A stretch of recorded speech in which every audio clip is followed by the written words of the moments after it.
The wine glass in my hand felt heavier than it should have as I watched my wife Claire lean into Trevor's shoulder, her laugh echoing across our living room like broken glass. Her fingers traced the rim of her martini glass while she whispered something that made him grin like a teenager who just discovered his father's hidden magazine collection.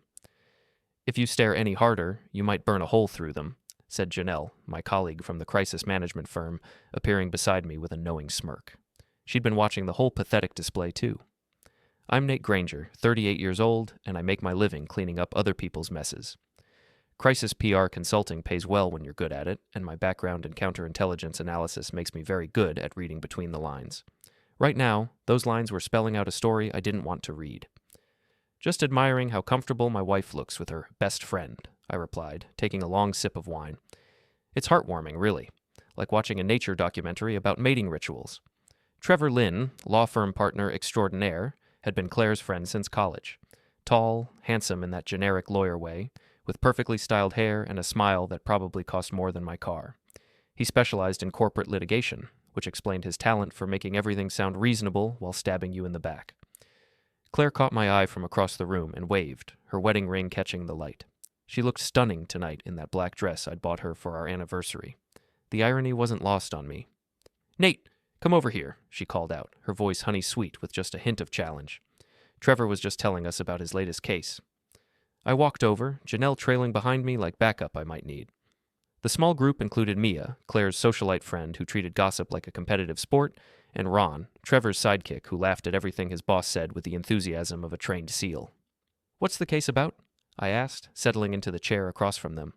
Close enough to participate, far enough to observe. Trevor leaned back, his arm somehow finding its way to the back of Claire's chair. "Corporate espionage. Company thought they had their intellectual property locked down tight, but someone on the inside was feeding information to competitors. Amazing how people can betray trust when they think nobody's watching." The way he said it, looking directly at me, made my jaw clench. Claire giggled and touched his arm. "That's terrible," she said, her voice dripping with fake sympathy. "I mean, who could do something like that to people they're supposed to care about?" "People who think they're smarter than everyone else," Trevor replied, still staring at me. "They always get caught eventually." I smiled back, the kind of smile I used when dealing with particularly stupid clients. Fascinating. And here I thought lawyers were supposed to be good at reading people. The temperature in the room dropped about 10 degrees. Mia's eyes lit up like she was watching a tennis match. Ron shifted uncomfortably, probably sensing his meal ticket was about to get challenged. "Oh, I'm very good at reading people," Trevor said, his voice smooth as silk. "For instance, I can tell when someone's feeling insecure about their relationship." Claire's hand found Trevor's arm again, and this time it stayed there. "Trevor, don't be mean," she said, but she was smiling when she said it. That's when I knew for certain. Not suspected, not worried about, but knew with the cold clarity that comes from years of intelligence work. The touching, the inside jokes, the way they moved around each other like dancers who'd practiced the routine 1,000 times. "You know what, Claire?" I said, standing up and setting my wine glass down with deliberate care. "You're right. I am feeling insecure. Silly me, thinking my wife might show her husband the same attention she shows her friends." Claire's face flushed, but not with embarrassment, with anger. "Oh, please, don't be so dramatic, Nate. If you're so jealous, you can always leave. The door will always be open." The words hung in the air like a challenge. Around us, the party continued, but our little group had gone silent. Mia looked like Christmas had come early. Ron stared at his shoes. Janelle raised an eyebrow. Trevor smiled that lawyer smile. "Claire's right, man. Maybe you need some air." I looked at my wife, really looked at her. The woman I'd married, the mother of my daughter, sitting there with another man's arm around her chair, daring me to walk away. In that moment, something inside me shifted. The hurt transformed into something colder, sharper. "You know what, Claire? You're absolutely right." I walked to the front door, grabbed my jacket from the hook, and turned back to face the room. The door will always be open. I stepped outside into the cool Boston evening and pulled the door shut behind me. The solid oak door that Claire loved so much, the one we'd picked out together when we bought this house, slammed with a sound like a gunshot. Through the window, I could see Claire's face change from smug satisfaction to dawning horror. She was already getting up, pushing past Trevor, heading for the door. But I was already walking to my car, keys in hand, feeling lighter than I had in months. My phone started buzzing before I'd even started the engine. Claire's name flashing on the screen over and over. I let it ring. The extended stay hotel room wasn't much, but it had everything I needed: a bed, a desk, and most importantly, a secure internet connection. I'd been here 3 days, and Claire had called 47 times. I'd answered exactly 0 of them. Janelle knocked on my door at 8 in the morning, carrying 2 cups of coffee and a laptop bag. "You look like hell," she said, pushing past me into the room. "Thanks. You always know just what to say." I took the coffee gratefully. Janelle worked in cyber forensics for our firm, specializing in digital investigations. If anyone could help me figure out what I was dealing with, it was her. "So," she said, settling into the desk chair and opening her laptop. "Want to tell me why you're living in a hotel instead of your own house?" I told her everything. The party, the confrontation, the way Claire and Trevor moved around each other like they shared secrets, how Claire had dared me to leave, probably expecting me to come crawling back within hours. "And you haven't been home since?" "Nope. Let her wonder for a while." I sat on the bed, watching Janelle's fingers fly across the keyboard. "But I need to know what I'm really dealing with here. Call it professional curiosity." Janelle grinned. "You want me to do some digging?" "I want you to do what you do best. Find the truth." She cracked her knuckles dramatically. "Well, lucky for you, I brought some toys. You still have access to Claire's laptop?" "Shared cloud account. She never changed the password." I pulled up the login information. "What are you looking for?" "Everything. Browser history, app data, message logs. If she's been stepping out, there'll be digital breadcrumbs." Her fingers danced across the keys. People think they're being careful, but they always leave traces. It took her about an hour to crack into Claire's digital life. What we found made my coffee taste like acid. "Jesus, Nate." Janelle's voice was quiet, professional. "You need to see this." The dating app export showed everything. Messages going back over a year, explicit photos I definitely hadn't taken, dates that corresponded exactly with my business trips, and Trevor's name, over and over again, mixed in with at least a dozen other men. "She's been busy," I said, my voice steadier than I felt. "There's more." Janelle pulled up another screen. "Look at these file access logs. My encrypted work files, client crisis management playbooks, proprietary strategies worth millions to the right buyer. All accessed from Claire's laptop, downloaded to external drives, copied to cloud storage accounts I'd never seen before. She stole my work." The words came out flat, emotionless. Inside, I felt something cold and sharp taking shape. "Not just stole. Look at these wire transfer records." Janelle had somehow accessed Claire's hidden banking accounts. $320,000 transferred from an LLC registered to... She paused, typing rapidly. "Trevor's law firm. Well, a subsidiary of it." I stared at the screen, pieces falling into place like dominoes. "She's been selling my client information to Trevor's firm. They're using it to poach accounts, undercut bids, steal business." "Corporate espionage," Janelle confirmed. "And it gets worse. Look at this." She showed me email threads between Claire and Trevor, planning their moves, discussing which clients to target next. But buried in the messages was something else. Trevor complaining about Claire getting greedy, demanding more money, threatening to expose their operation if he didn't pay up. "She's blackmailing him too," I realized. "Your wife's been running quite the operation, sleeping with him for access, stealing your work, selling it to his firm, then blackmailing him for more money on the side." Janelle sat back in her chair. "I've seen corporate espionage cases before, but this is next level." My phone buzzed. Another call from Claire. This time I answered. "Nate, thank God. Where are you? I've been worried sick." "Have you now?" I kept my voice neutral, professional. "What can I do for you, Claire?" "What can you—" "Nate, you're my husband. You walked out 3 days ago without a word. I've been calling and calling." "Yes, I noticed. 47 times, to be exact." "Come home, please. We need to talk about what happened at the party. I think there was a misunderstanding." I looked at Janelle, who was pointing at her screen and mouthing the word record. I hit the speaker button and the record function simultaneously. "What kind of misunderstanding?" "You seem to think there was something going on between Trevor and me. That's ridiculous, Nate. He's just a friend." "Just a friend." "Yes. I can't believe you'd think otherwise. I mean, I know we've been having some problems lately, but I would never—" "Claire, let me ask you something. Do you remember what you said to me at the party?" A pause. "I might have said some things I didn't mean. I was upset."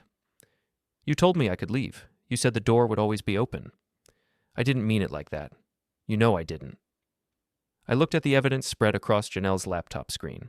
Bank records, file transfers, explicit messages. A year of betrayal laid out in digital black and white. Actually, Claire, I think you meant it exactly like that. The question is, do you remember what I said back? Another pause, longer this time. You said the door would always be open, too. That's right, and you know what? It still is, wide open. The question is, what's going to walk through it next? I hung up and turned to Janelle.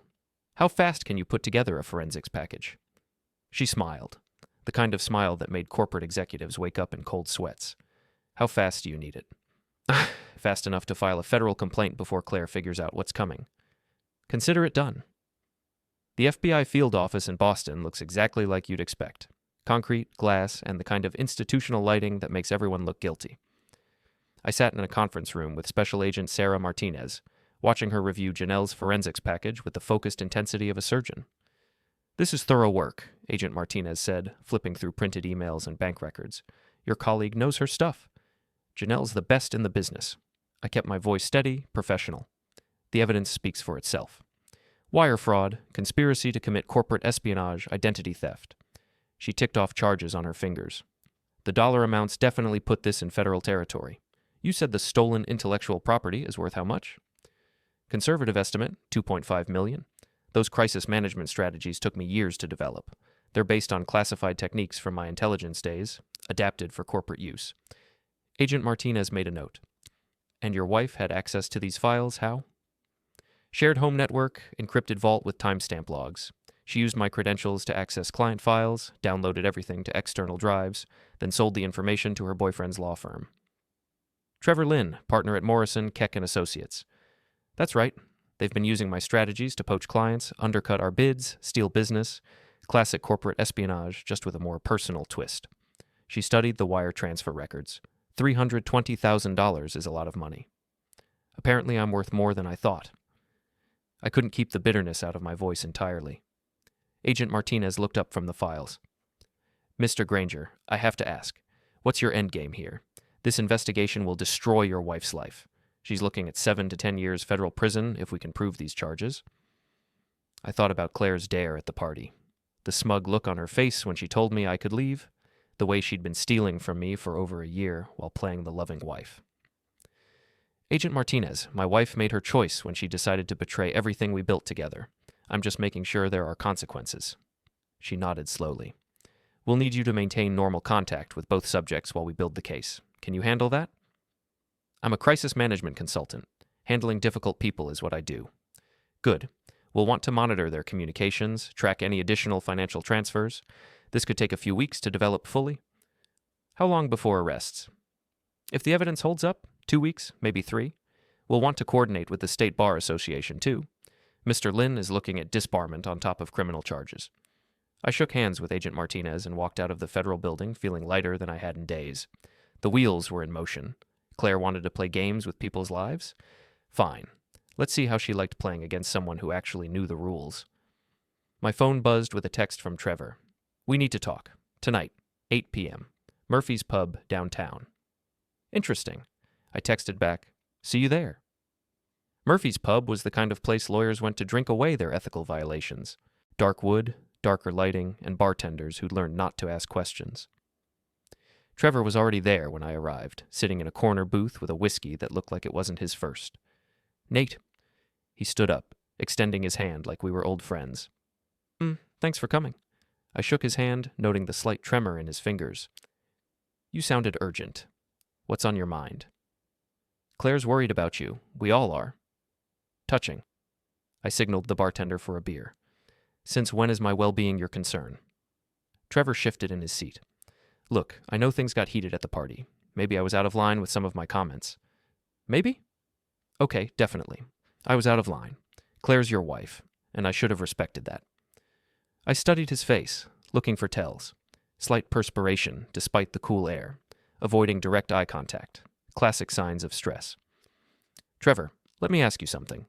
In your professional opinion, what's the statute of limitations on federal wire fraud? He nearly choked on his whiskey. What? Just curious. You know, hypothetically speaking, if someone was moving large amounts of money across state lines for illegal purposes, how long would they have to worry about prosecution? Why are you asking me this? Professional development. I deal with corporate crises all the time. Always good to understand the legal landscape. Trevor's face had gone pale. 5 years. Federal wire fraud has a 5-year statute of limitations. Interesting. And what about conspiracy charges? If multiple people were involved in the fraud? Nate, what the hell is this about? I took a long drink of my beer, savoring the moment. Just making conversation. You seem nervous, Trevor. Everything okay? I'm fine. Look, about Claire. What about her? She made a mistake at the party. She knows that. She wants to work things out. Does she now? I leaned back in the booth. And what's your interest in my marriage, Trevor? Professional or personal? He stared at me for a long moment, and I could see the exact second he realized I knew. His face went from pale to gray. It's not what you think? Really? What do I think? I don't know, but whatever Claire might have told you. Claire hasn't told me anything, Trevor. She doesn't need to. I pulled out my phone and showed him a photo Janelle had printed from Claire's dating app. Trevor and Claire in a hotel room, very much not discussing legal strategy. Interesting litigation technique, I said. Very hands-on approach. Trevor's whiskey glass hit the table harder than intended. Where did you get that? Does it matter? The question is, what are you going to do about it? What do you want? Want? I don't want anything from you, Trevor. I'm just curious how long you thought this could go on. Look, if this is about money, it's not about money. I finished my beer and stood up. It's about consequences. You and my wife decided to play games with my life. Now I'm playing back. I left him sitting there, staring at his whiskey like it might contain answers. Outside, I called Agent Martinez. He's rattled, I reported. Definitely knows something's wrong, but not sure what. Claire probably told him I found out about the affair, but not about the investigation. Good. Keep them guessing. The more paranoid they get, the more likely they are to make mistakes. What kind of mistakes? The kind that turn circumstantial evidence into slam-dunk convictions. The next morning brought news that changed everything. Janelle called me at 6 a.m., her voice tight with excitement. You need to get over here, now. What's wrong? Not wrong. Right. Very, very right. I found her at the office, surrounded by printouts and laptop screens, looking like she'd been up all night. Remember how we thought Claire was just stealing your files to help Trevor's firm? Yeah? We were thinking too small. She handed me a stack of documents. Your wife isn't just a corporate spy. She's a full-service entrepreneur. The papers showed a web of financial transactions that made my head spin. Claire hadn't just stolen my client information for Trevor's firm. She'd been selling it to multiple competitors, playing them against each other, driving up prices. She's been running her own intelligence brokerage, Janelle explained. Your files were just the beginning. Look at this. She showed me email threads where Claire was selling Trevor's client lists to rival firms. Internal Morrison, Keck and Associates strategy documents going to their biggest competitors. Confidential settlement information being auctioned to the highest bidder. She's been playing both sides? Both sides, all sides, every side she could find. Trevor thought he was using her to steal your information. She was using him to steal everything else. I stared at the evidence, feeling a mixture of admiration and disgust. How much money are we talking about? Conservative estimate? She's made over $800,000 in the past 18 months, and Trevor has no idea. My phone rang. Claire's number. Perfect timing, Janelle said. Answer it. Let's see how good an actress she really is. Hello, Claire. Nate, thank God. I've been so worried. Trevor said you met with him last night? We had a drink. He seemed concerned about my well-being. He is. We all are. Nate, I know things have been difficult between us lately, but running away isn't the answer. Running away? I thought I was taking your advice. You said I could leave, remember? I was upset. I said things I didn't mean. Which things? The part about leaving or the part about the door always being open? A pause. Both. Neither. Nate, I want you to come home. Do you? Or do you want something else? What's that supposed to mean? I looked at Janelle, who was recording everything. It means I'm starting to wonder what you really want from me, Claire. What you've ever wanted from me. I want my husband back. Your husband, right. The same husband you've been cheating on for over a year? Silence. Long, telling silence. Nate, I don't know what Trevor told you. Trevor didn't tell me anything. He didn't need to. Then what? Claire, let me save us both some time. I know about the affair. I know about the dating apps. I know about the hotel rooms and the explicit photos and all of it. Nate, I'm not finished. I also know about the files. Another pause, longer this time. When Claire spoke again, her voice was different, colder. What files? My work files. The ones you've been stealing and selling. I don't know what you're talking about. The encrypted client files you accessed using my credentials. The crisis management strategies you downloaded to external drives. The proprietary information you've been selling to Trevor's firm for the past year. That's ridiculous. $320,000, Claire. Wire transfers from Morrison, Keck & Associates to your hidden LLC. Should I go on? The silence stretched so long I thought she'd hung up. How? She finally whispered. How did I find out? Or how did you think you'd get away with it? Nate, you don't understand. I understand perfectly. You've been stealing from me, lying to me, and selling my work to finance your little side business. The only thing I don't understand is why you thought you could get away with it. It wasn't supposed to happen like this. How was it supposed to happen, Claire? I was going to tell you, eventually. Tell me what? That you'd been stealing from me or that you'd been sleeping with Trevor? Both. Neither. It's complicated. Actually, it's pretty simple. You betrayed me in every way a person can betray someone they're supposed to love. The complicated part is what happens next. What do you mean? I looked at Janelle, who nodded. I mean, the FBI is very interested in corporate espionage cases, Claire, especially ones involving wire fraud and conspiracy charges. The phone went dead. Janelle grinned. Think she'll call Trevor? In about 30 seconds. She was right. My phone buzzed with a text from Trevor. Emergency. Meet me at the office. Now. I showed the text to Janelle. Want to take a ride? Wouldn't miss it. Morrison, Keck & Associates occupied 3 floors of a downtown high-rise, all glass and marble and the kind of expensive furniture that screamed success. Trevor met us in the lobby, his usual composure completely shattered. We need to talk, privately. He glanced at Janelle. Just us. Janelle stays. She's my technical consultant. Technical consultant for what? Corporate crisis management. You're about to have a very big crisis, Trevor. He led us to a conference room, his hands shaking as he closed the door. Claire called me. She said you know about things. I know about lots of things. Which things specifically? The files, the information sharing. Information sharing, is that what we're calling it? Trevor collapsed into a chair. It wasn't supposed to go this far.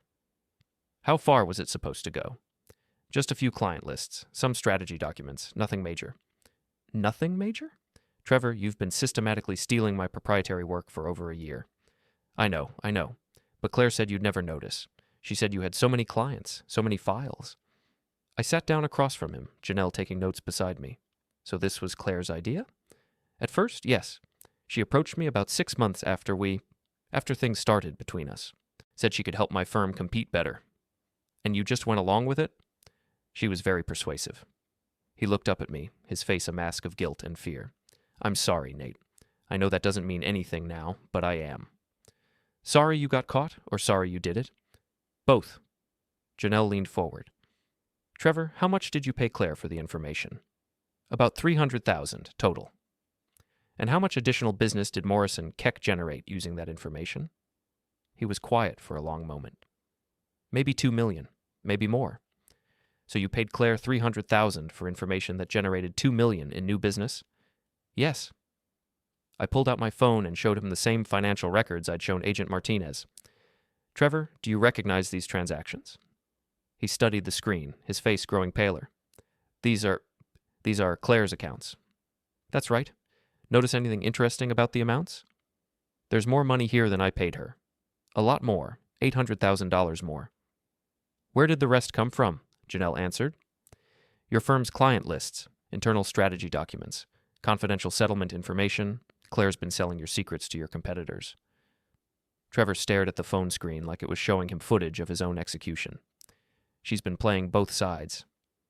Both sides, all sides, every side she could find, I confirmed.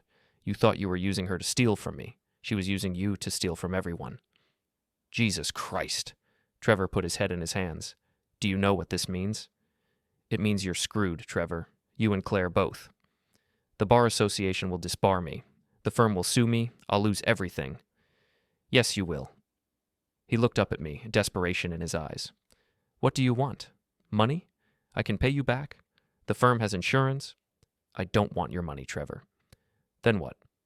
I want justice, and I want you to understand something very clearly. I stood up, Janelle beside me. You and Claire made a choice to betray me, to steal from me, to destroy my marriage and my business for your own profit. Now you get to live with the consequences. Nate, please. The door's always open, Trevor. The question is, what's going to walk through it next? We left him sitting in that conference room, staring at the evidence of his own destruction. Outside, Janelle was practically bouncing with excitement. That was beautiful. He's going to flip on Claire so fast it'll make your head spin. Think so. I know so. He's a lawyer. He knows exactly how screwed he is, and he knows his only chance is to cooperate with the investigation. My phone rang. Agent Martinez. Mr. Granger, we just intercepted some very interesting phone calls between your wife and Mr. Lin. I think you're going to want to hear this. The Attorney Bar Association mixer was held at the Fairmont Copley Plaza. All crystal chandeliers and marble columns and the kind of old money atmosphere that made lawyers feel important. I arrived fashionably late, wearing my best suit and a smile that didn't reach my eyes. Claire was there, of course, looking stunning in a red dress that probably cost more than most people's rent. She was working the room like the professional she was, charming potential clients and networking contacts. Trevor stood beside her, playing the role of devoted friend and colleague. They had no idea what was coming. Agent Martinez had briefed me that morning. The federal task force was ready to move. Warrants had been signed, arrest teams were in position, and the whole thing would go down in the most public way possible. Why here? I'd asked. Why not just arrest them at home? Because, Agent Martinez had smiled, sometimes the punishment needs to fit the crime. They destroyed your reputation in your professional community. Time to return the favor. I spotted Janelle across the room, nursing a wine and trying not to look too excited. She caught my eye and nodded toward the main entrance. Showtime? I made my way over to Claire and Trevor, who were holding court with a group of corporate attorneys and potential clients. Nate! Claire's voice was bright, artificial. I didn't know you were coming tonight. I wouldn't miss it. You know how much I love watching professionals at work. Trevor shifted uncomfortably. Good to see you, man. You look well. I feel great, actually. Really great. Like a weight's been lifted off my shoulders. Claire laughed, the sound sharp as breaking glass. That's wonderful, honey. I'm so glad you're feeling better. Better than I have in months. It's amazing what happens when you finally see things clearly. What do you mean? I was about to answer when the main doors opened and 6 FBI agents walked into the room, their badges clearly visible, moving with the kind of purposeful stride that made every lawyer in the place freeze. Agent Martinez led the group, her eyes scanning the crowd until she found our little gathering. Claire Granger, Trevor Lin. The room went dead silent. Every conversation stopped. Every head turned. Yes? Claire's voice was barely a whisper. FBI. You're both under arrest for conspiracy to commit wire fraud, corporate espionage, and violation of federal computer fraud statutes. The words echoed across the marble lobby like gunshots. Claire's wineglass slipped from her fingers, shattering on the floor. Trevor took a step backward, bumping into a waiter. You have the right to remain silent, Agent Martinez continued, her voice carrying clearly across the silent room. Anything you say can and will be used against you in a court of law. Claire turned to look at me, her face a mask of shock and betrayal. Nate, what's happening? Justice, I said simply. Finally. Trevor tried to run. Actually tried to push through the crowd of lawyers and escape through the side entrance. It would have been pathetic if it wasn't so satisfying to watch. 2 agents caught him before he made it 10 feet, cuffing him while half the Boston legal community watched. You have the right to an attorney, Agent Martinez was saying as she cuffed Claire. If you cannot afford an attorney, one will be provided for you. Nate, please, Claire was crying now, mascara running down her cheeks. You don't understand. I can explain everything. Actually, Claire, I understand perfectly. You stole from me. You lied to me. You betrayed everything we built together. Now you get to face the consequences. The crowd of lawyers was buzzing now, phones coming out, pictures being taken. This would be front-page news in the legal journals by morning. Mr. Granger, Agent Martinez said, approaching me as her team led Claire and Trevor toward the exit. Thank you for your cooperation in this investigation. Thank you for taking it seriously. Corporate espionage cases like this send a message to the entire business community. No one is above the law. I watched as Claire and Trevor were led out in handcuffs, past the shocked faces of their colleagues and competitors. The same people who'd been laughing at their jokes and networking for their business were now pulling out phones to call their own attorneys. Janelle appeared at my elbow, grinning like a kid on Christmas morning. How does it feel? Like the door just slammed shut on the biggest mistake of my life. And opened on something better? I thought about that as we walked out of the hotel, past the crowd of reporters who'd somehow materialized in the 15 minutes since the arrests. Claire and Trevor were already gone, on their way to federal holding cells, but the story was just beginning. Maybe, I said. We'll see. The next 3 weeks were a masterclass in how quickly a life can unravel when the foundation is built on lies. I watched from the sidelines as Claire and Trevor's world collapsed in spectacular fashion. Trevor was suspended from the Bar Association pending the outcome of his criminal trial. Morrison, Keck, and Associates fired him within 24 hours of his arrest and immediately filed a civil lawsuit seeking damages for the stolen client information. His law license was suspended, his partnership dissolved, and his legal career effectively over. Claire faced federal charges that carried a potential sentence of 7 to 10 years in prison. The FBI had seized her hidden accounts, frozen her assets, and traced every wire transfer back to its source. The evidence was overwhelming, the case airtight, but the real satisfaction came from watching their alliance collapse.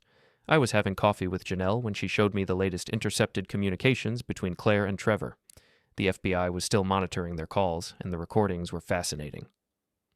"Listen to this," Janelle said, hitting play on her laptop. Claire's voice strained and desperate. "You said you'd take care of this. You said you had connections." Trevor's voice, equally desperate. "I'm trying, Claire, but my connections won't return my calls anymore. I'm toxic." "So what am I supposed to do? Sit here and wait for them to send me to prison?" "Maybe if you hadn't been stealing from my firm too, we wouldn't be in this mess." "Your firm? Your firm? I made your firm. Without my information, you'd still be chasing ambulances in traffic court. And without my money, you'd still be a housewife with a shopping problem." The conversation devolved from there, each blaming the other for their predicament. It was almost sad to listen to. "They're turning on each other," Janelle observed. "Predictable. Honor among thieves only lasts as long as the stealing is profitable." My phone rang, my lawyer, David Chen, calling with an update. "Nate, I've got good news and better news. Which do you want first?" "Start with the good news. The divorce papers are finalized. Claire's assets are frozen pending the criminal trial, so she can't contest the settlement. You get the house, the retirement accounts, and full custody of Lily." "And the better news?" "Trevor's attorney just called. He wants to make a deal." "What kind of deal?" "Full cooperation with the federal investigation in exchange for a reduced sentence. He's offering to testify against Claire, provide additional evidence of her crimes, and forfeit any profits from the stolen information." I thought about that. Trevor, the smooth-talking lawyer who'd stolen my wife and my work, now begging to save his own skin by betraying his partner in crime. "What's the prosecutor's position?" "They're interested. Trevor's testimony would make their case against Claire even stronger. And frankly, Claire was the mastermind here. Trevor was just a useful idiot." "How much time is he looking at?" "With cooperation? Maybe 2 to 3 years. Without it? 7 to 10, same as Claire." "And Claire?" "She's looking at the full sentence unless she can provide something even more valuable than Trevor's testimony." "What could be more valuable?" "Names. Other law firms, other corporate executives who might have been buying stolen information. The FBI thinks this might be bigger than just your case." After I hung up, I sat in my hotel room thinking about justice and revenge and the difference between the two. Claire had destroyed our marriage, stolen my work, and betrayed everything we'd built together. Now she was facing the consequences of those choices. The hotel phone rang. The front desk. "Mr. Granger? There's a woman here to see you. Says she's your wife?" I closed my eyes. "Send her up." Claire looked terrible. The confident, polished woman who dared me to leave 3 weeks ago was gone, replaced by someone who looked like she'd been sleeping in her car. Her hair was unwashed, her clothes wrinkled, her makeup smeared. "Hello, Claire." "Nate, thank you for seeing me." "What do you want?" "I want to apologize for everything." "Okay, you've apologized. Anything else?" "I want to explain." "There's nothing to explain, Claire. You made your choices. Now you get to live with them." She started crying then. Not the pretty tears of a woman trying to manipulate someone, but the ugly, desperate sobs of someone who'd lost everything. I never meant for it to go this far. "How far did you mean for it to go?" "I don't know. I was angry, frustrated. You were always working, always traveling. I felt ignored. So you decided to steal my work and sell it to my competitors. It started as just a way to get back at you, to hurt you the way you were hurting me. By sleeping with Trevor. Yes. But then he offered to pay for information, and I thought it was just a little revenge, taking some of your precious work files and giving them to someone else. And the other men? The dating apps? The hotel rooms? She looked down at her hands. I was lonely, Nate. You were never here. I was working, building a business, building a life for us. You were building a life for yourself. I was just... there. I studied her face, looking for some sign of the woman I'd married, the mother of my daughter. She was still there, somewhere under the desperation and fear, but buried so deep I wasn't sure she could find her way back. What do you want from me, Claire? I want you to ask them to drop the charges. I can't do that. You could if you wanted to. You're the victim. If you don't cooperate, they can't make their case. Actually, they can. The evidence speaks for itself. Please, Nate, I'm begging you. The same way I begged you to stop flirting with Trevor at our dinner party. The same way I begged you to show me the same attention you showed other men? That's different. Is it? You told me I could leave if I didn't like it. You said the door would always be open, remember? I didn't mean it. Yes, you did. You meant every word. You wanted me gone so you could continue your little operation without interference. She was crying harder now, her whole body shaking. What about Lily? What about our daughter? What about her? She needs her mother. She needs a mother she can trust, a mother who won't steal from her family and lie about it for over a year. I'm still her mother. And you'll still be her mother when you get out of prison. Or if you're lucky, she might even forgive you by then. Claire looked up at me, her face streaked with tears and mascara. I love you, Nate. I know I made mistakes, but I love you. No, you don't. You love what I could provide for you. The lifestyle, the security, the access to information you could sell. You never loved me. That's not true. Claire, you've been stealing from me for over a year while telling me you loved me every night. If that's your definition of love, I'll pass. I walked to the door and opened it. Goodbye, Claire. Nate, please. The door's open, Claire, just like you wanted. She walked out, still crying, still begging. I closed the door behind her and sat down on the bed, feeling empty and exhausted and strangely relieved. My phone buzzed with a text from Lily, who was staying with my sister until the legal mess was sorted out. Dad, I heard Mom got arrested. Are you okay? I texted back, I'm fine, sweetheart. Everything's going to be okay. And for the first time in months, I actually believed it. 6 months later, I sat in federal court watching Claire and Trevor receive their sentences. The courtroom was packed with reporters, lawyers, and curious observers who'd followed the case through the legal blogs and business journals. Trevor went first. His cooperation with the federal investigation had earned him a reduced sentence. 3 years in federal prison, 5 years probation, and permanent disbarment from practicing law. He stood quietly as the judge read his sentence. His shoulders slumped in defeat. Claire's sentencing was more dramatic. She'd refused to cooperate with investigators, maintaining her innocence even in the face of overwhelming evidence. Her attorney had tried to paint her as a victim of Trevor's manipulation, but the jury hadn't bought it. Mrs. Granger, the judge said, his voice carrying clearly across the silent courtroom, you orchestrated a sophisticated scheme to steal proprietary business information and sell it to multiple buyers over a period of 18 months. You betrayed your husband's trust, violated federal computer fraud statutes, and engaged in conspiracy to commit wire fraud. Claire stood at the defendant's table, her back straight, her chin up. She'd lost weight during the trial, and her expensive clothes hung loose on her frame. The court sentences you to 8 years in federal prison, followed by 3 years supervised probation. You are also ordered to pay restitution in the amount of $2.7 million to the victims of your crimes. 8 years. Claire would be 44 when she got out, if she served the full sentence. Lily would be 22, graduated from college, starting her own life. I felt no satisfaction watching my wife led away in handcuffs. No sense of victory or vindication, just a hollow sadness for what we'd lost and what could have been. Outside the courthouse, reporters tried to get a statement from me, but I walked past them without comment. There was nothing left to say. Janelle was waiting by my car, holding 2 cups of coffee and wearing a satisfied smile. How do you feel? She asked. Tired? Empty? Ready to move on? Think you'll ever forgive her? I thought about that as we drove away from the courthouse. Claire had made her choices, and now she was living with the consequences. The door she'd opened for me had led to a new life, one built on honesty instead of lies. Maybe someday, for Lily's sake, if nothing else. But forgiveness doesn't mean forgetting. And Trevor? Trevor can rot in hell for all I care. Janelle laughed. There's the vindictive streak I've been waiting for. I'm only human. 6 months later, I was back in my house, the one Claire and I had bought together when we still believed in forever. Lily had moved back in with me, and we were slowly rebuilding our relationship. She was angry at her mother, confused about what had happened, but she was resilient in the way teenagers often are. The crisis management business was thriving. The publicity from the trial had actually brought in new clients, people who wanted to hire the man who'd outsmarted corporate spies and federal criminals. I'd developed new security protocols, new ways to protect proprietary information from internal threats. I was working in my home office when the doorbell rang. Through the window, I could see a delivery truck and a man with a clipboard. "Nate Granger?" "That's me." "I have a delivery for you. Sign here, please." The package was small, wrapped in brown paper, with no return address. Inside was a single key and a note written in Claire's handwriting. "Nate, this is the key to the safe deposit box where I kept copies of everything. Bank of America, downtown, box 1247.